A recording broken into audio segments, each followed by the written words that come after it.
Il est 8h26, c'est l'heure de l'économie. Le chiffre d'affaires. Mais 7h23, mais je sais pas ce qui m'arrive, je vous demande pardon. Alors là, non, mais il n'y avait ni l'heure ni la minute. Fantastique. 8h26 à 7h23. Donc voilà.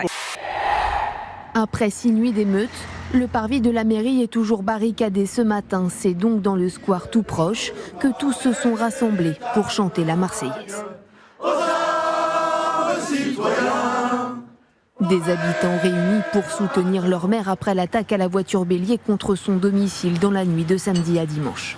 Je suis vraiment désolée. 8h24 et 6 secondes. Emmanuel Le Chypre. 7h. Non. 7h24. Non mais on va la dire au moins une fois correctement. C'est marqué sous mes yeux, je ne comprends pas. Ah oui, l'horloge parlante.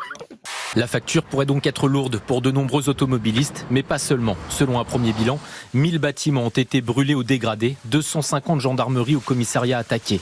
La semaine dernière, la RATP annonçait avoir déjà répertorié plus de 7 millions d'euros de dégâts, essentiellement des bus et des tramways incendiés. La boucherie de ce commerçant est complètement détruite. Même sort pour sa supérette. Les économies d'une vie envolées. La semaine que nous avons vécue a bousculé les idées reçues de ces bien-pensants. L'immigration est le sujet numéro 1. L'immigration et plus précisément une certaine immigration, puisque la présence d'une communauté asiatique ne pose, que je sache, aucun souci sur le sol de France. Comme beaucoup de ses confrères, il n'a plus la force de parler. Ils savent même pas parfois eux-mêmes pourquoi ils sont réellement assurés. Et la première réunion que l'on a faite, en fait, Kamel était complètement perdu. Mesdames et messieurs, soyez certains d'une seule chose. Rien ne changera. Quelques mètres plus loin, le propriétaire d'une boulangerie découvre les dégâts. Sa perte financière est lourde. Ça coûte dans les 150 000 euros, 200 000 euros, quoi. 200 000 euros aujourd'hui. À peu près, ouais. C'est parti. Ouais. C'est comme ça. On peut mettre des solutions sur lesquelles tout le monde est d'accord. Mais je suis d'accord. Les gens de 13 ans qui sautent, prison. Je voulais quand même Direct. rajouter quelque chose à votre liste. Direct. Prison. Direct. Mais ça, Monsieur Leclerc dira non. Donc ça ne changera rien en fait. Puisque ils ont à 13 ans. Pascal, voilà. Oui, voilà. j'envoie les gens en prison à 13 ans, précisément. Mais en fait, vous ne voulez rien faire. Vous détruisez la France. Vous la détruisez. Évidemment. Chaque jour un peu plus. Reste de l'enfance. Puérilité.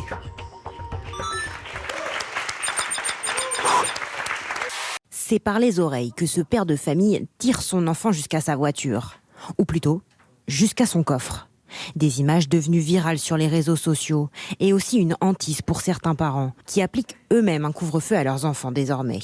Après les événements, 2 cagnottes ont été mises en ligne. L'une pour aider la famille de Naël. Elle a déjà rassemblé plus de 160 000 euros. Et l'autre pour soutenir le policier emprisonné. Et celle-là approche les 900 000 euros. Une cagnotte lancée par Jean Messia, ancien porte-parole d'Éric Zemmour. Elle agite les réseaux sociaux. Internautes et personnalités politiques s'indignent et demandent sa suppression. Il n'y a plus de bus. Le fait qu'il n'y avait rien là dans vos cités. Dans certaines des cités, il n'y a rien. Aucune infrastructure. Là, vous avez encore même plus détruit le peu de choses qui restaient. Certains influenceurs, rappeurs s'expriment aussi. On se trompe de combat, on est à côté de la plaque. Les gars, réfléchissez. Aujourd'hui, vous avez une mère qui se retrouve seule avec un enfant. Son mari est en détention provisoire.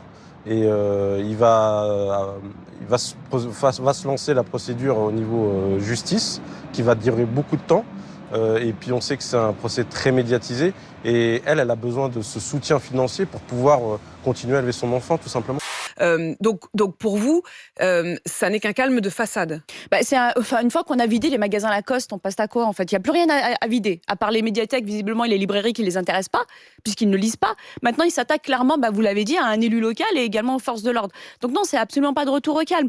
Je te connais pas, tu m'agresse, c'est quoi ce manque de délicatesse? On t'a pas dit que t'étais pas comme les princesses. Il me dit ouais, mais toi je te baise. Tu dis bien non, justement, c'est bien ça le malaise. Moi, je pense que c'est bon, ça s'est tassé. Enfin, du moins à Nanterre. On a montré notre désaccord avec ce qui s'est passé. On a dit tout ce qu'on avait à dire. Enfin, ça y est, on a montré notre colère. Et je vois pas l'intérêt d'aller casser autre chose. On a montré à la police que voilà, on était tous soudés, on était tous ensemble, solidaires. Je pense que voilà, on a fait notre révolte. J'espère, on a été entendus. Enfin voilà, il n'y a pas besoin de faire plus et de déranger plus les gens. Et dans la foulée, eh bien, une lettre très virulente que vous voyez à l'antenne se met à circuler sur les réseaux sociaux. Elle est attribuée à Olivier Marchal, acteur et ancien policier. Et le texte, assez virulent, vous l'avez dit, reproche à Omar Sy de critiquer la police. Il a été relayé plusieurs centaines de milliers de fois sur les réseaux sociaux. Sauf que cette lettre est entièrement fausse, Anne-Sophie. Elle est apparue la première fois sur Facebook, tenez-vous bien, en novembre 2020, il y a 3 ans, avant de ressurgir ces derniers jours. Et pour arrêter les frais, Olivier Marchal a dû se fendre d'un démenti vidéo sur les réseaux sociaux.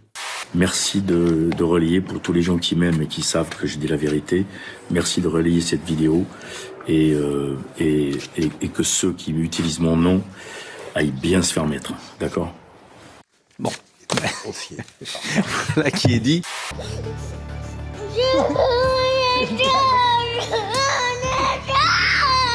Alors là, je suis complètement sous le choc. Thiago me lève la main dessus. Nerveusement, je me mets à rigoler, mais je suis tellement surprise en fait, et c'est tellement inhabituel que je ne sais pas quoi faire. Il va falloir que je commence à adapter l'éducation parce que ça fait quelques jours que je vois des fois des petits côtés ados en lui. Mais là, carrément, me lever la main dessus, sur quelle planète on vit en fait ? Il a levé les bras, hurlé son plaisir en franchissant la ligne. Victor Lafay était passé proche de la victoire il y a 2 jours. Hier, il a surpris les favoris pour s'offrir le plus beau succès de sa carrière. Gagner une étape sur le Tour, c'est un rêve de gosse. C'est pour ça qu'on fait tous du vélo. C'est un truc à cocher et voilà, c'est coché. J'espère qu'il y en aura d'autres, mais là, je vais vraiment savourer. C'est incroyable. En difficulté l'an dernier sur le Tour, il n'était même pas sûr de participer. J'ai vraiment su que j'allais lundi là, en fait. C'était la course chez moi pour m'organiser. J'avais pas du tout prévu en fait de partir avant 3 semaines. Je me suis dit par contre, surtout, te fous pas la pression, quoi. Cours pour te faire plaisir. On en sait davantage sur l'homme idéal. Mais de son côté, en couple, il est comment, Jonathan ? Chiant. Non, c'est pas vrai. Honnêtement, je pense qu'il va falloir que je réapprenne à être en couple. Parce que quand on est tout seul depuis si longtemps, on a nos habitudes de vieux papy. Les prétendants. J'espère ne pas les traumatiser. La consécration d'un homme souriant, talentueux, tête en l'air aussi selon son compagnon de chambre Anthony Perez. Ça fait une semaine, il déconne avec ça en me disant qu'il a les bonnes jambes et moi je le crois pas trop. Il a un pet au casque, il se couche tard, il se lève tard, il fait n'importe quoi et ça marche. Je comprends rien avec ce mec. Lafay avait déjà gagné une étape sur le Tour d'Italie. Son succès d'hier rend encore plus fier son directeur sportif Thierry Marichal. C'est un coureur qui est complètement atypique, c'est pas le bon gars sur qui il faut parier. Ça peut être bingo comme ça peut être fiasco. Il a besoin de ces périodes de relâchement, mais quand il est là, il sait gagner des courses.